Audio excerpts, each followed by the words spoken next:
Welcome to today's Future Workplace webinar. I'm Kevin Mulcahy, a partner at Future Workplace and the co-author of the Future Workplace Experience. And this webinar is part of our ongoing commitment to our community to provide you guys with actionable insights on the future of learning and working across our community of forward-thinking professionals. And today I'm joined by Jen Sullivan, the CLO of PerkinElmer, and Lori Pilchick of NovoEd. And you will hear some great insights on this webinar into a journey to transform the learning experience. And I'd like to thank Lori Pilchick for inviting Jen to today's webinar to share her insights. And Lori, could you please introduce Jennifer Sullivan to our audience? Yes, I would be happy to. Again, my name is Lori Pilchick. I'm the Chief Marketing Officer with NovoEd, and I am both thrilled to be here with you today and thrilled to be partnering with Future Workplace and with PerkinElmer in bringing you this webinar, PerkinElmer's Journey to a World-Class Digital Learning Experience. I'd first like to take a moment just to introduce you to NovoEd. NovoEd is the leading provider of social and collaborative learning for the enterprise. Our cloud-based learning platform enables the creation and delivery of learning experiences that enable business transformation and improve individual and organizational performance. Our platform, as you'll hear today, makes it possible to scale the best of in-person training online across a global workforce at companies like PerkinElmer and other enterprises and institutions. We are immensely grateful for our partnership with PerkinElmer and are deeply impressed with how Jennifer and her team are creating a learning transformation to meet the needs of their learners and to address the rapid changes that are taking place in their business and their industry. I'd now like to tell you a little bit more about Jennifer Sullivan, PerkinElmer's fearless learning leader, as I have come to know her better over the past few months. Jennifer is the Chief Learning Officer at PerkinElmer, a $2.8 billion global leader committed to innovating for a healthier world. Jen joined PerkinElmer in 2017 and is responsible for delivering high-impact leadership and organizational development solutions that are closely aligned to key business drivers. Prior to PerkinElmer, Jen served in leadership roles in learning and development, organizational effectiveness, and talent management at Providence Health and Services, Raytheon, and HP. Jennifer holds a master's degree in organizational leadership and a Bachelor's of Science in Child Development from Vanderbilt University. Thank you so much, Jennifer, for your partnership with NovoEd, for your commitment to sharing your learning and your experiences with your peers here on this webinar. And thanks to all of you who are participating in today's webinar. So without further delay, Jen, take it away. Wonderful. Thank you so much, Lori, for such a great introduction, and also Kevin. Thrilled to be here with all of you today. And as we were kicking things off, I did take the opportunity to take a look at the participant list and saw a lot of familiar names. So wonderful to virtually be with all of you, and also look forward to meeting many others through this webinar. I really have come to love partnering with NovoEd and also Future Workplace, really for their commitment to innovation and really thinking in a forward way about where we need to be going as a learning organization, and also more broadly to really create kind of compelling employee experiences. So I was honored when asked to come to talk about our journey here at PerkinElmer today and what we've been doing over the last year to transform our learning experience. Look forward to sharing it with all of you, and also look forward to your questions and ideas. So as Kevin said at the outset, we do have a Q&A functionality. Please, throughout your presentation, feel free to put your questions in. I will keep an eye on it. Try to integrate them in as we're going through the presentation, and certainly we'll reserve some time at the end. So with that, we will now get started and look forward to sharing with you all our journey here at PerkinElmer. So very quickly, I want to tell you a little bit more about PerkinElmer. Lori shared a few things, but just to give you a sense of who we are, if you haven't heard of us before. We are a life sciences company that our mission is really to be specializing in innovating for a healthier world. We have 12,000 employees around the world in 37 countries, with a focus that's really threefold. First, to create healthier families through non-invasive prenatal testing, newborn screening, and genetic testing. Secondly, to improve quality of life through food, water, and cleaner environment, safety and testing. And then finally, to sustain health and longevity for all humans. We do that through applied genomics, drug development, and also through immunodiagnostics. We are based, headquartered in the Waltham, Massachusetts area, which is outside of Boston. And again, we have a highly distributed workforce around the globe in all regions in major kind of countries, continents of the world. So we are all over, 12,000 strong, and as Lori said, about $2.8 billion in revenue. So what I want to do now is ground us on how we're going to approach our conversation today. And when thinking about how to tell our story and partnering with Kevin and Lori to think through how to do that, we realized that there really were kind of 5 kind of key pivot points or key questions throughout the development of our journey that really guided us and we thought would be valuable for you as you contemplate the build of your learning strategy, as well as potentially transformation of your learning experience and what to think through in that design process. First and foremost, we wanted to make sure that we were really clear on what the business challenge was that we were supporting and trying to solve for. Secondly, it was critically important that we really understand the learner of PerkinElmer through the lens of their persona. What were the desired learning experiences, or how do they want to learn best around the globe? Thirdly, we knew that we were approaching a key question from a technology standpoint, which is, were we going to incrementally improve or are we going to transform? Or other ways of putting that was, are we going to catch up or are we going to leapfrog? Fourth, and giving you the hint, but you already saw that in the title of my presentation, we did decide to transform. So as we transform, what strategic partners out there in the EdTech industry are truly ready to leap with us and to partner and to strategically engage as we go out into this frontier? And then finally, measurement was very, very important to me. And extending beyond the basics of traditional learning evaluation measurement, it was critically important that we measure robustly to understand the effectiveness of the experience, the application of the learning back on the job, and really to get a sense of, is this the right solution for PerkinElmer as we are now in the midst of scaling it across our enterprise? So those were the 5 key questions that guided us through our design process and kind of kept us aimed at our North Star as we started to go into our pilot mode. So what we're going to do now today is actually dig more deeply into each of these 5 questions to share with you our journey and hopefully illuminate how we thought through these questions and the answers that unveiled for us. So the first, again, is what's the business challenge? What are we trying to solve for? And because I love interactivity and it's more fun sometimes for me to hear a bit from you all, we've also sprinkled a few poll questions throughout this presentation to hear your thoughts and to see how your challenges or your design may connect to kind of our thinking as well. And so now we're going to start with that first poll question, which you will see in a moment pop up on the right-hand side of your screen. So the first question is, I'd like you to think about your business challenges within your company. And what's the most pressing business challenge for your company? I've given 6 options here. Again, they range in type of business challenge. Please take a quick look at them and then answer back for yourself, for your company, what's most pressing? Oh, I wish there was an all of the above button. Indeed, indeed.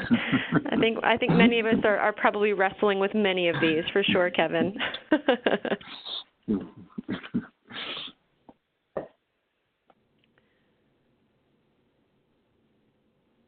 Great. We'll have about 10 more seconds, and then we'll close, and we will look at the results from all of you. So thank you for your participation.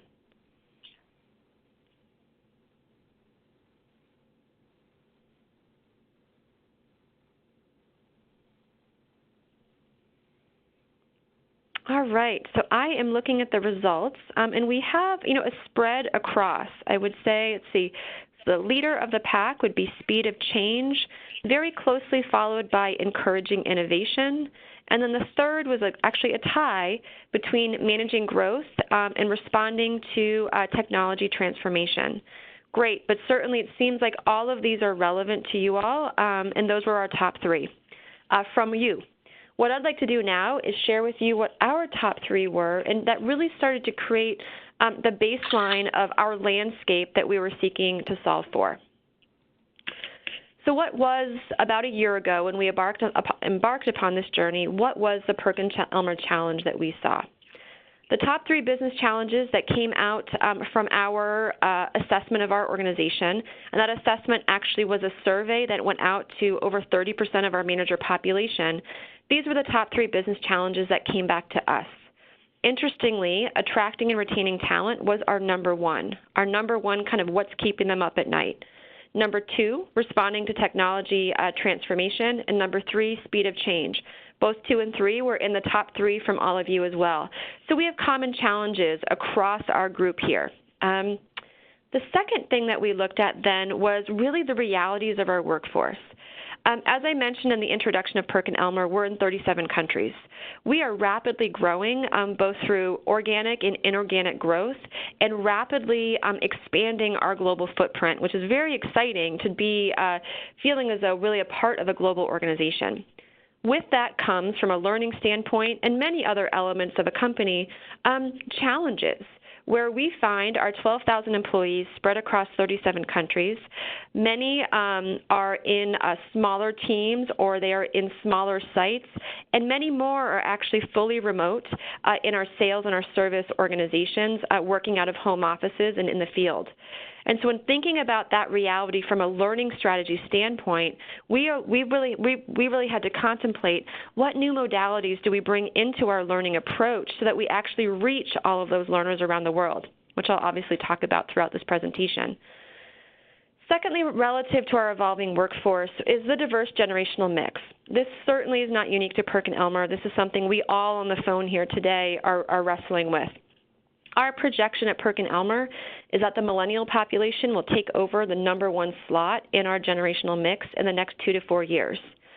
And as we all know, when looking at the millennial kind of profile and their wants and their needs relative to employee experience and learner experience, to some degree they're different than our previous generations.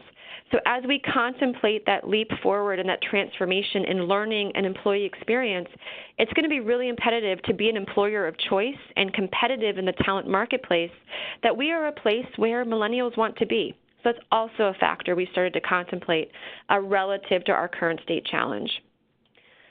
The third factor that I'll share with you that we explored was the engagement drivers of our employees across PerkinElmer. From our annual employee engagement pulse survey, we found that these are the top 3 drivers of our employees across our workforce: wanting regular feedback from their manager, feeling valued by both their manager and the organization, and then thirdly, wanting to be developed and wanting to see very clear career growth opportunity and actual acquisition of career growth within the walls of the company. And then the last thing that we looked at is the actual learner experience of today. And again, now when I say of today, that was a year ago, what we were seeing at our company. We partnered with Gartner and CEB, and we leveraged their Learning Culture Monitor survey to go out to our employee base and get insights from them about the learner experience. What we found was the following. We have high learner readiness at PerkinElmer. Our employees want to learn. They want to engage in development. And yet when we asked them about the current state learner kind of environment, the favorability was quite low at only 25%. So we knew we had to look more closely at how we were providing learning to our learners. When we dug more deeply into that, what we found and realized is predominantly over 90% of our formal learning opportunities were in a classroom-based environment. We do have an LMS today, and we do have some content on the LMS, but that modality, that online experience, really was being kind of underutilized with limited content. So the practicality for us a year ago when we started on this journey was that we were really hitting a relatively low penetration rate of our global population due to really driving only one modality, which was classroom-based learning. So we knew we had to transform.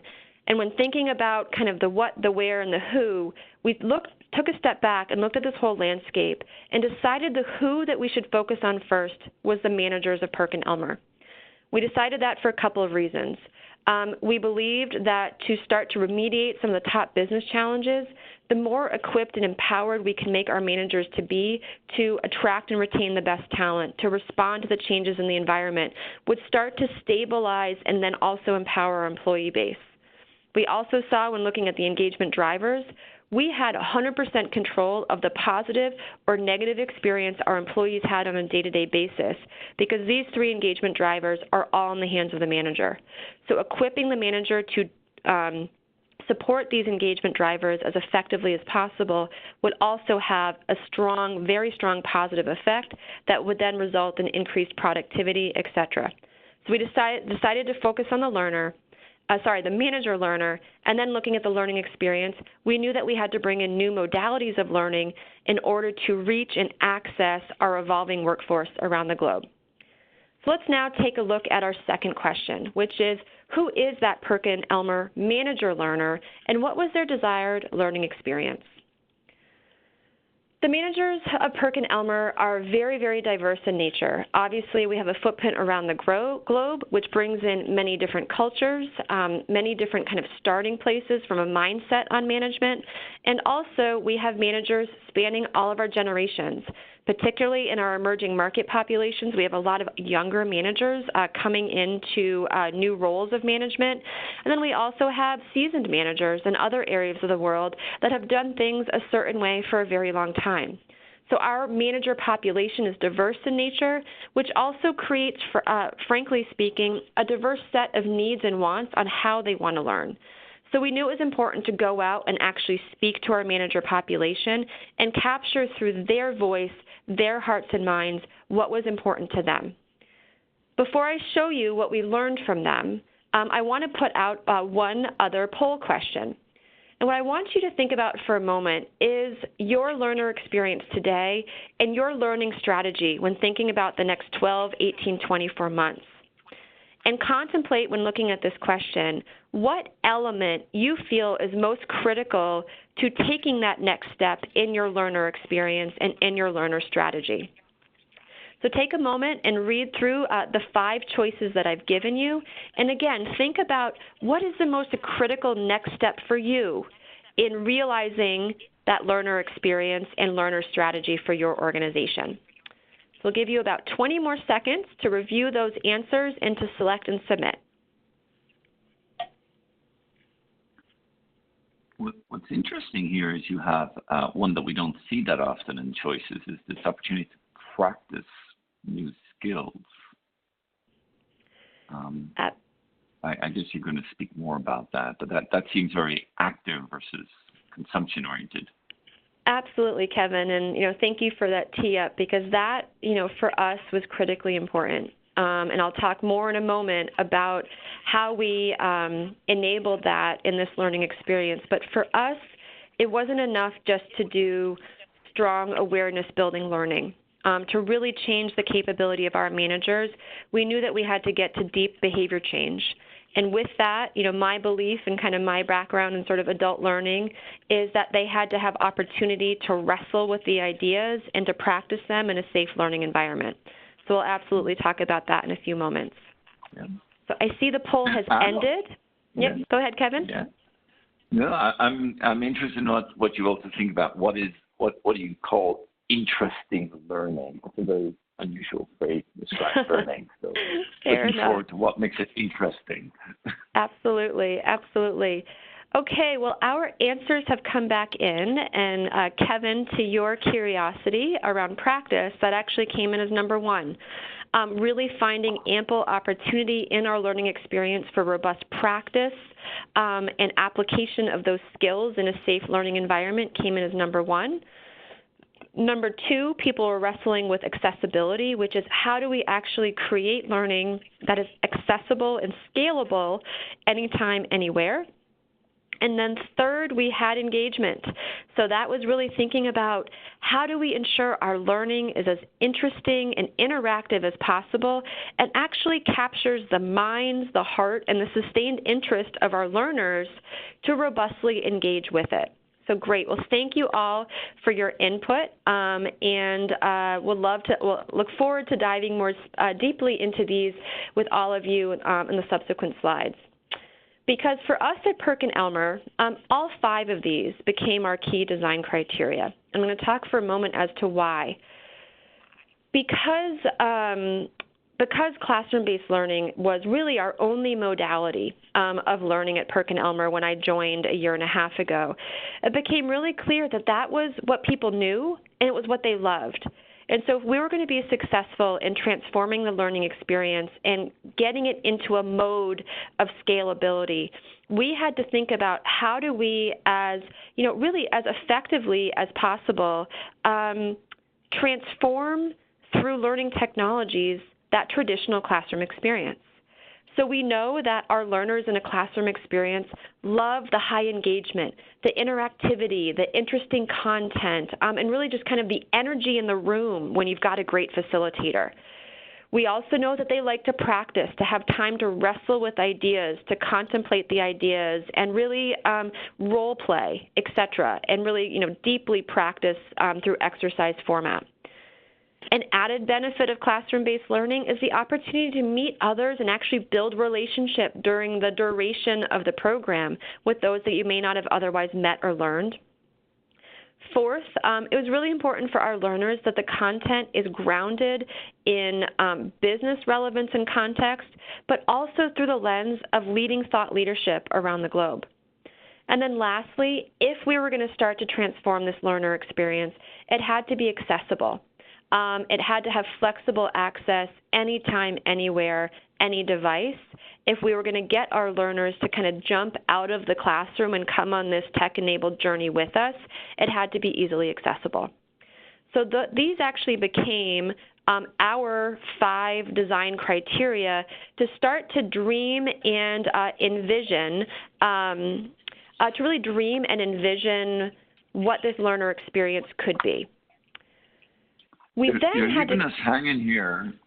You asked us to choose the most important, yet it seems like you basically said yes, all of the above. Was there any one particular one that jumped out to your community more than any other? Absolutely, Kevin. I will say for me and for my team, but also for our organization, for us to take the leap beyond the classroom, the nut that we had to crack through learning technology is number 2, which is practice. I think that there's a lot of learning technologies out there that are enabling us to do a lot of the other things, whether it's increased engagement and activity or, building relationships through, groups you can assign them to or discussion boards, et cetera. But it's the practice for me that was the game changer, was going out into the ed tech marketplace and finding the different technology partners that are actually figuring out how to enable virtually robust practice, so reimagining the role play experience through technology. That for me was the game changer that I felt like we were onto something. So they were all important, but for me, my number one vision and intention through this pilot was to crack the nut on number 2, because that's what I think will break open the learning industry in being able to get out of the classroom. So thanks for asking that, and that's my honest answer, that I would actually put practice as number 1, because that, for me, going into this pilot, felt like the least mature capability set in virtual learning. So that was my biggest curiosity, is could we get there? Super, thank you. Absolutely.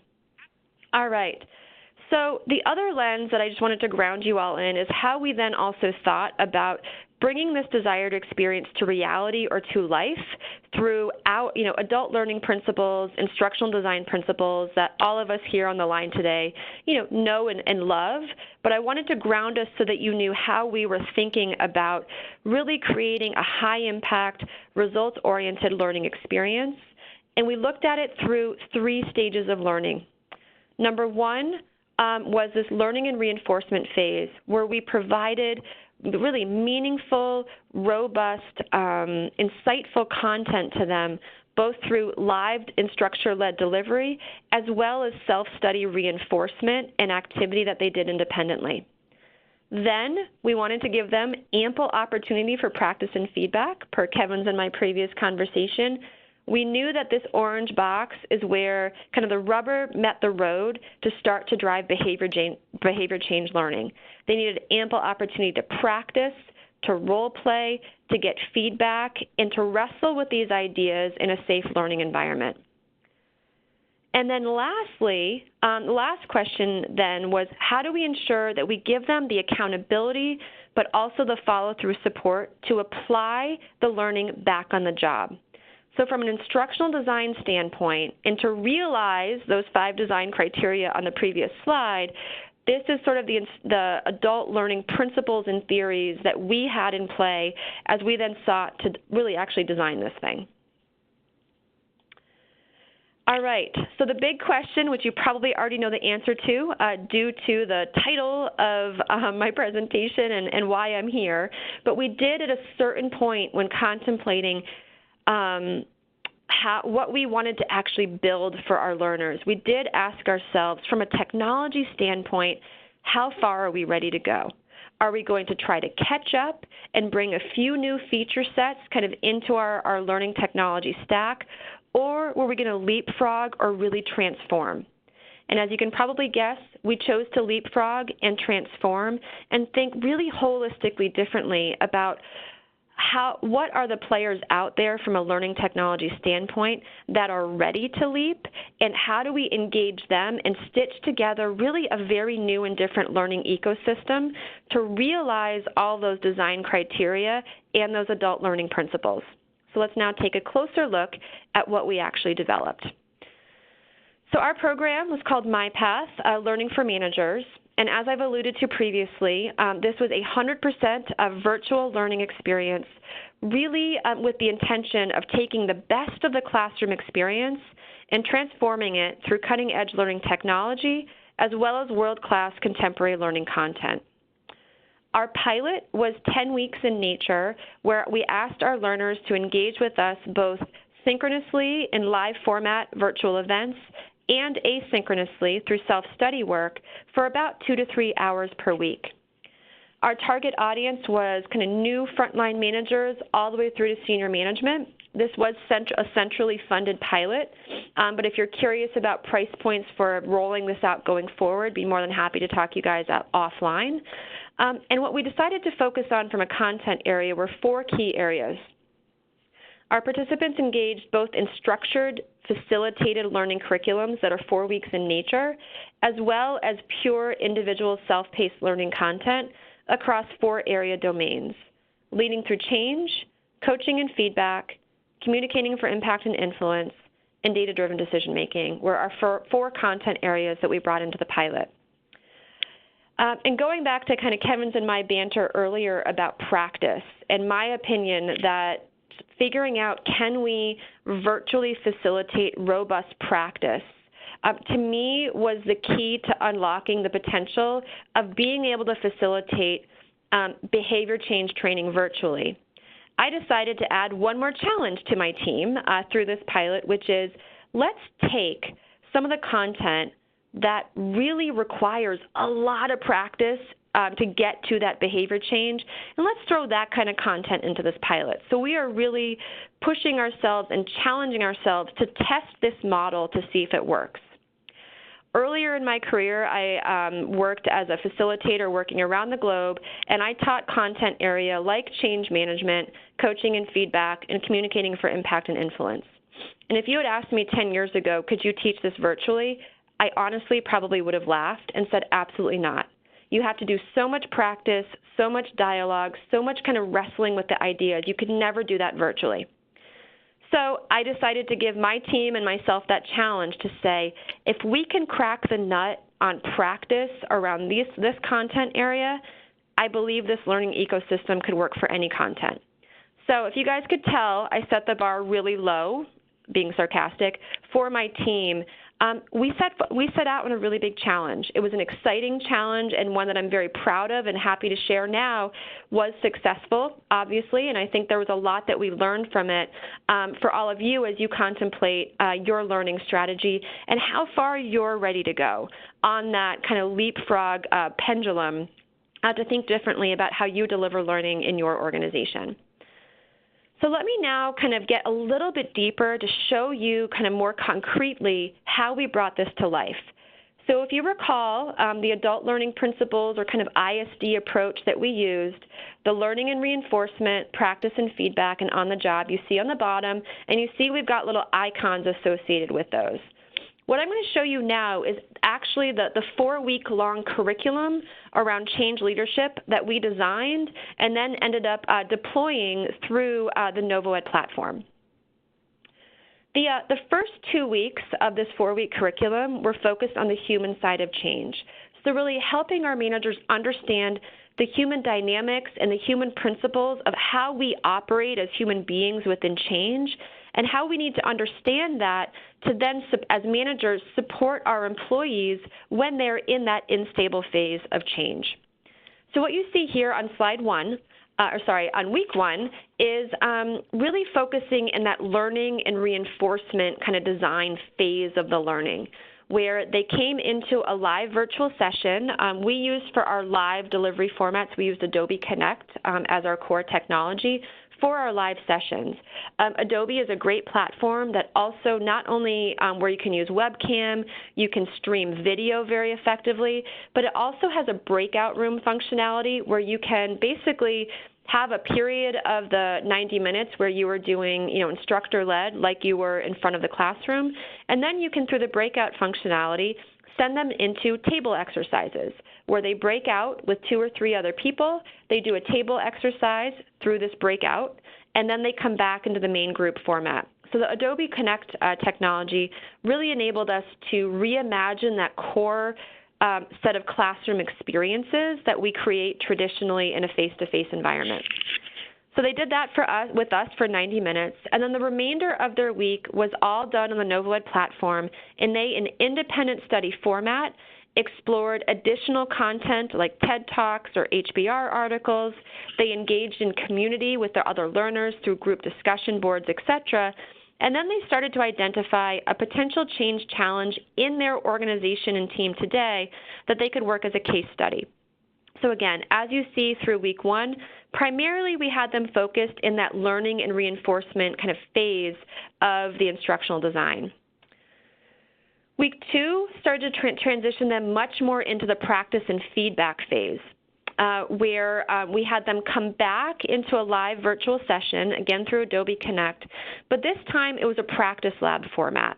So they came back for a 90-minute live session where they were engaged in small groups and they workshopped their draft change leadership messages that they had been doing independently the week before.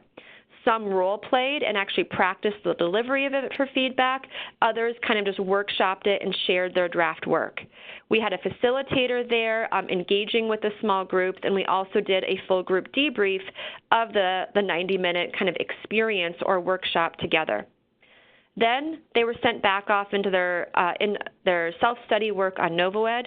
We gave them some more resources, HBR articles, additional videos, and then they moved into another level of deeper practice. And what they were able to do here, through the use of webcam technology, they had an opportunity to prepare and actually record their final case study change leadership message. They were given clear instruction through the platform that they had to record a 2 to 3 minute delivery of their change leadership message. That was then sent back into the platform, where they then received back later a video response of feedback from a learning coach, as well as a written evaluation of the effectiveness of their change leadership message against the model that they had learned over the 2-week period. So that's the first 2 weeks.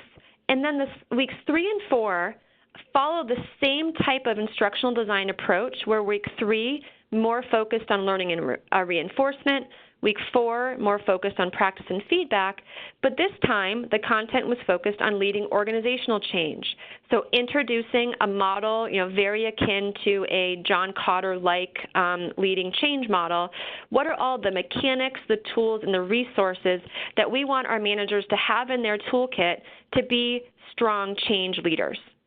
They went through the same kind of instructional design flow, focused on learning and reinforcement first, practice and feedback later, and then week 4 also culminated with support to start to think through how to bring their completed case study work and bring it back onto the job and apply it. We also, following 90 days following the completion of this class, we had follow-up sessions with all of the learners to hear about how their application had been going, to workshop their learnings, their lessons learned, et cetera. And throughout those 90 days, we also had learning coaches available to help support them once back on the job. So this is, in essence, how we brought to life those design principles I shared with you, as well as those key adult learning principles of learning and reinforcement, practice and feedback, and on-the-job application. Can we take some questions here before you jump into the next section? Absolutely. Great. So 2 or 3 questions here. One, was your instructor-led session virtual or in person? Yes, so our instructor-led session was virtual, and that was through the Adobe Connect platform. So this entire design was 100% virtually delivered. Fabulous. Okay, did you create the content that was used in the online training portion, or did someone else do that for you? So we did. You are talking for change leadership. You're actually talking to the instructional designer right now. I also designed the content. Change leadership is a content area that, as I mentioned earlier, I facilitated throughout my career. And so we did custom design the content in-house. And then we also curated all of the content that was then built into NovoEd through my team. For a couple of our other topic areas, communicating for impact and influence, and also coaching and feedback, we did also engage some consultants to support us with some of that build-out as well. Great. Were the learners going through together as a cohort, one-time experience? Yep. And how did you cater to learners from different time zones for the live virtual components? Absolutely. So they did go through this as a cohort experience. We had 85 participants going through it at one time, and so they were a cohort of 85. We did globally support the delivery of the live virtual sessions in all time zones. We offered anywhere from 4 to 6 live sessions a week, trying to accommodate each time zone having at least 2 offerings in their core business hours throughout the week. Okay, 2 more quick ones. How did you manage the workload of all the feedback? Do you have a team of people reviewing all the videos and feedback, et cetera? So for the feedback, the learning coach role in our pilot, we did staff through HR business partners. I will say what I'm very excited about going forward with NovoEd is their platform has actually kind of matured and advanced since we did this pilot, and they have some new functionality that is actually automating through an algorithm the ability to assign video submissions and other work submissions to assign and facilitate peer review and peer feedback. And so that is something from a capacity standpoint, from a learning team support, will actually be removed. And what I'm doubly excited about that is not only will it be removed from a time commitment standpoint, but I also believe learners then being in the seat of being a peer reviewer and giving peer feedback actually continues the learning experience for them. And so I'm really excited about that new feature set that we will be exploring very soon in our next delivery of this program. Love that. In our book, we talked about this trend as learners also being teachers, and that's the new paradigm of learning. So. Absolutely. Fabulous. One or two other quick hits here. Did you leverage gamification/digital motivation at all? We did, lightly. So NovoEd does have a kind of a leadership board platform. So we did build into all of the design a point system so that when people completed different elements in NovoEd, they actually were, they were granted points. And then that was constantly shuffling kind of a leaderboard view within NovoEd where we could see very, very transparently who are the most engaged top leaders. We elected for us, because we didn't want it to become kind of like a cutthroat competition, that we only spotlighted the top 10 learners, but you can stack order everyone. I could have stack ordered all 85, but I elected to only visibly show the best of the best. But that was something that was fun and got people motivated.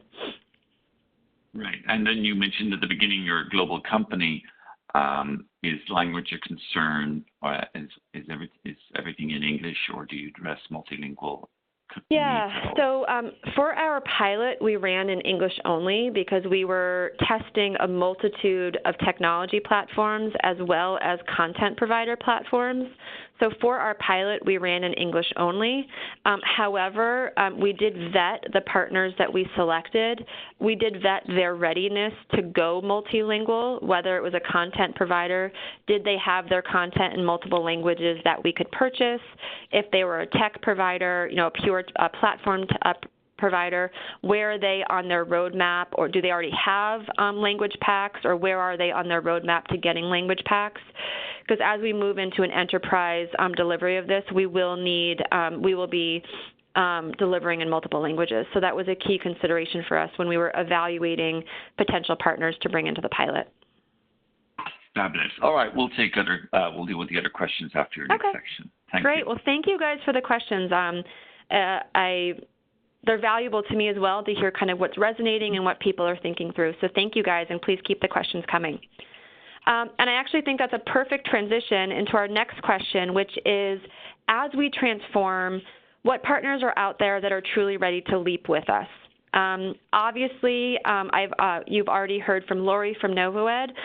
NovoEd was our chosen and is our chosen learning experience platform that really is helping us enable the entire learning journey. I kind of call them, and I don't know if they like this word, but it's the best way I can describe it, the concierge or guide of the end-to-end learning experience. So NovoEd is the home base. It's where our learners go, and every step of the way, NovoEd guides them to the next resource or out to a different platform, et cetera, to complete their experience. They facilitate all of the asynchronous learning, the discussion groups, the peer feedback, and also provide a place for learning coaches to engage virtually with our learners throughout the experience. Last piece of kind of why, for me, NovoEd kind of came to the top was also their contemporary and their flexible user interface. It allowed me to do really as much as I wanted to bring in our own graphics and really kind of fill the UI page, kind of that user experience, with a lot of dynamic features. And so that also, for me, became a differentiator in NovoEd. We also had several other partners, both for content and additional features that we brought in to this pilot experience. I've already mentioned Adobe Connect. They are the partners that we utilize for our live virtual sessions, where, again, you could use your webcam where they could see me as the instructor kind of waving my hands around while I was teaching.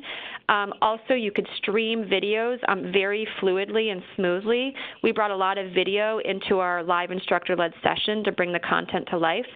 And then lastly, the breakout room functionality, where we could just with very simple hit of a button send participants off into small groups of 2, 3, or 4, where their webcams would come on, they could see each other, and they could then work in a virtual table exercise environment, and then come back to the full group to debrief.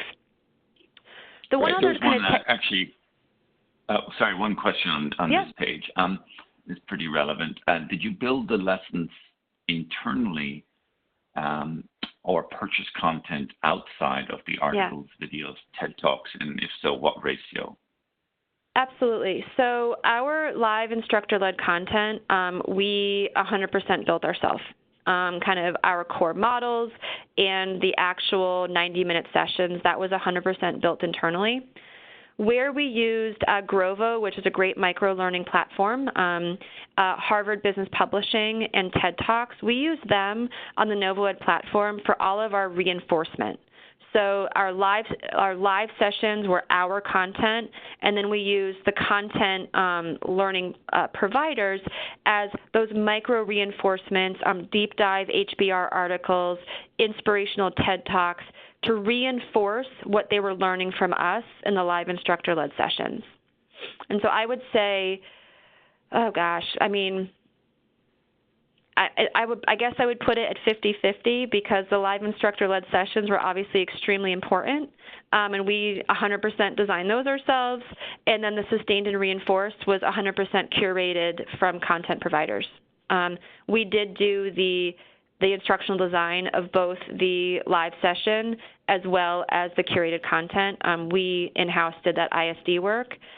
We did also bring in a great strategic consulting partner called Innovating, who also helped us with some ISD when our bandwidth got tight, and they are phenomenal partners not only from an instructional design standpoint, but they're also expert designers on NovoEd. So I will shamelessly give them a plug here as well.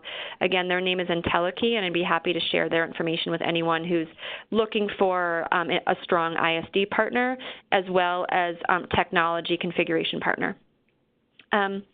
The last partner here on the slide that I want to make sure I give nod to, and on the next slide you'll hear a little bit more about the work we did with them, is Metrics That Matter. They are experts in learning evaluation.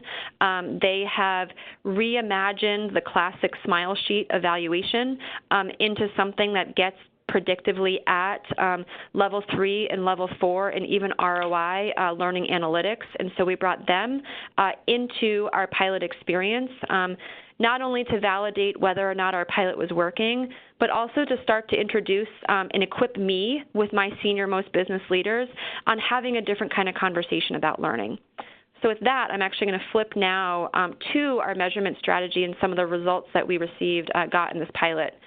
Again, all of this was kind of equipped and enabled through Metrics That Matters, kind of survey analytics, and really their expertise in research in learning evaluation. And so we used their surveys, and these were the results from our pilot, from the work we did with them.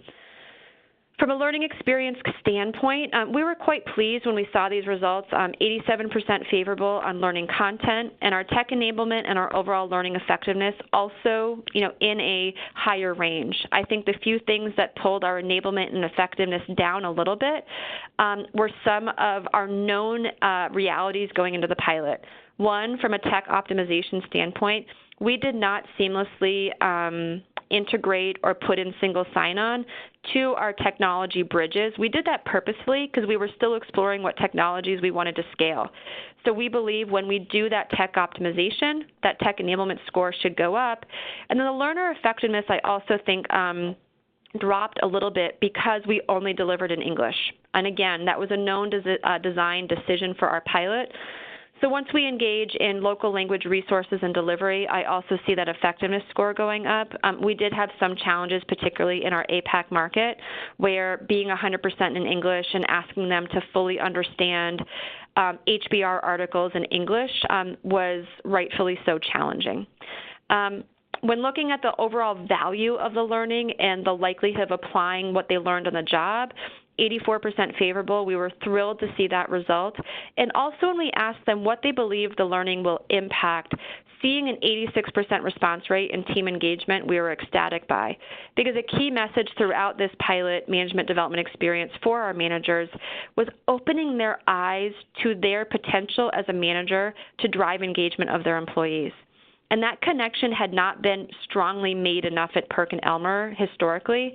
And so starting to really drive that drumbeat of the potential of employee engagement and how employee engagement then translates to retention, productivity, and operational efficiency, we were thrilled to see that kind of connection point starting to come through for our learners.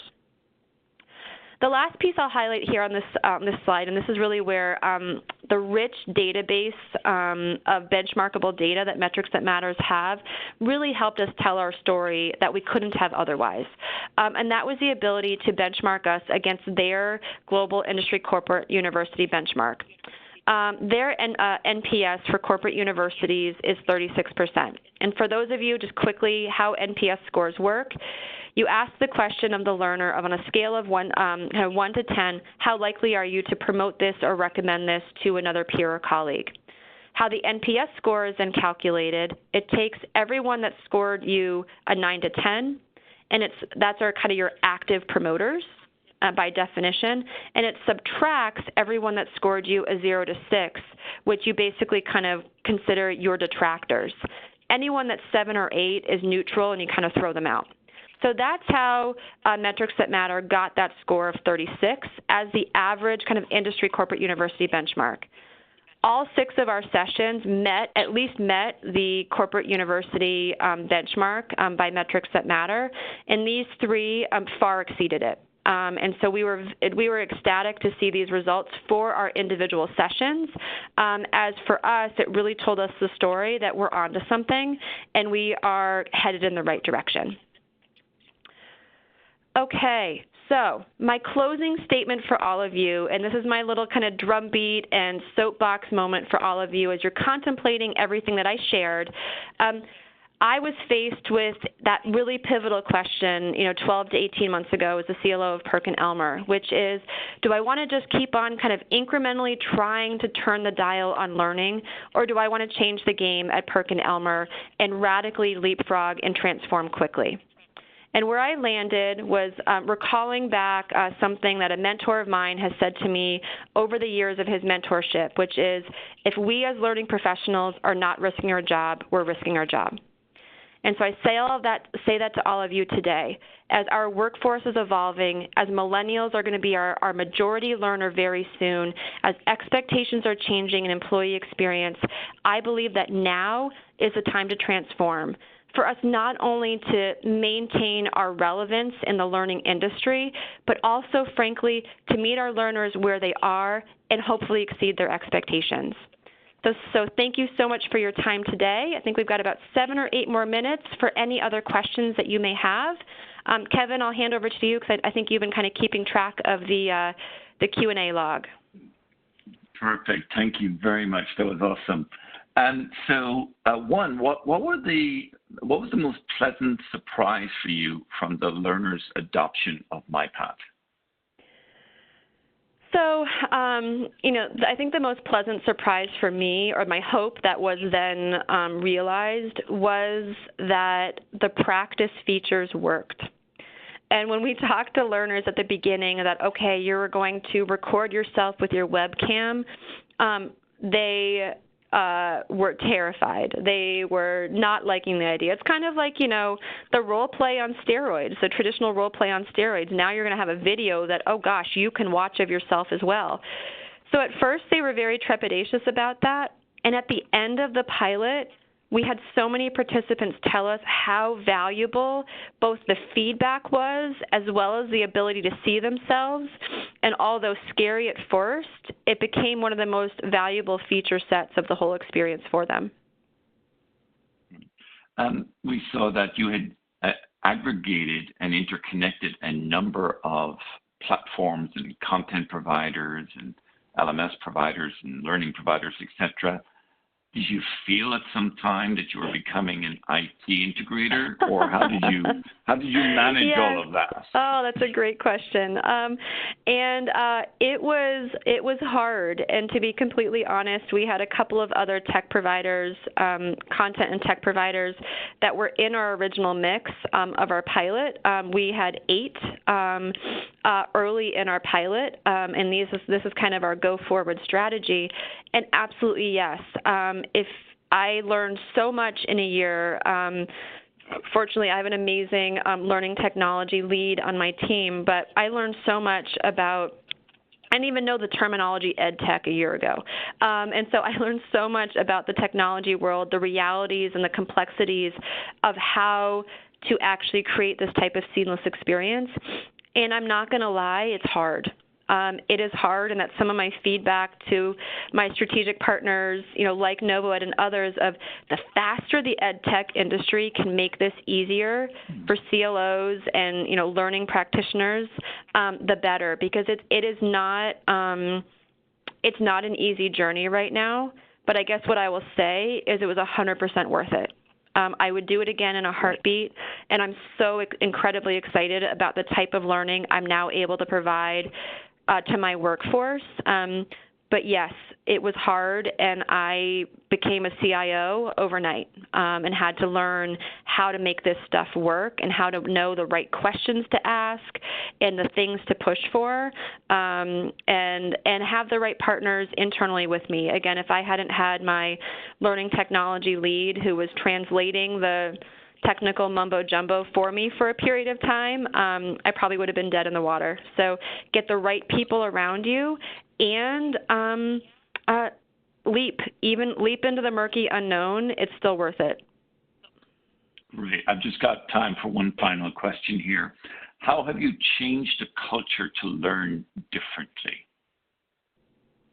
And not just for learners, managers, leaders, but also for L&D. That's a great question. I would say, we are still in the midst of evolving our mindset at PerkinElmer. This was a pilot of 85 people, and I think we radically evolved their mindset, and we're now using them as change agents to help us ready the broader organization. So we're still on that journey. When I look at my team of L&D professionals, some of which might be on the phone right now listening to this, they're different people than they were a year ago. The curiosity, the excitement, the willingness to try new things, opening the door to the art of the possible and having the willingness to take some risks and to try some scary things and know that some of them might not work out. We cultivated very quickly on my team a true mindset of a learning organization, not as in like we're the learning team, but wanting to learn, explore, and try new things and be okay if they didn't work. And so I'm very excited as we are bringing this beyond pilot into actual scalable delivery, and would love to follow up another year from now where hopefully I can have a broader answer to actually seeing my 12,000 employee workforce mindset and kind of learning organization and mindset evolve. But we're on that journey right now, so I will follow up with more as we're deeper on the journey. And thank you, Jen. And I'm going to take that as volunteering to meet with us again, same time, same back channel, a year from now to tell us how it's evolved. Absolutely, Great. Kevin. Well, always recruiting content Absolutely. providers here. Look, Jen, thank you very much for your insights and sharing on my path and that whole arc of your journey and transformation of your learning experience. That was awesome and really content rich and I think some great lessons for a lot of folks. And thank you, Lori, for NovoEd's support for this webinar and recruiting Jen Sullivan to put in the time and the reflection on synthesizing her thoughts here. And thank you all for joining us. And those of you who are attending our Future Workplace Summit next week at Boston University, will have the opportunity to meet both Jennifer and Lori in person there. So if you haven't signed up for that event, tickets are going fast. Do sign up. We're at Boston University on Monday, Tuesday, and Wednesday of next week. Our webinar is now concluded, and thank you all for participating.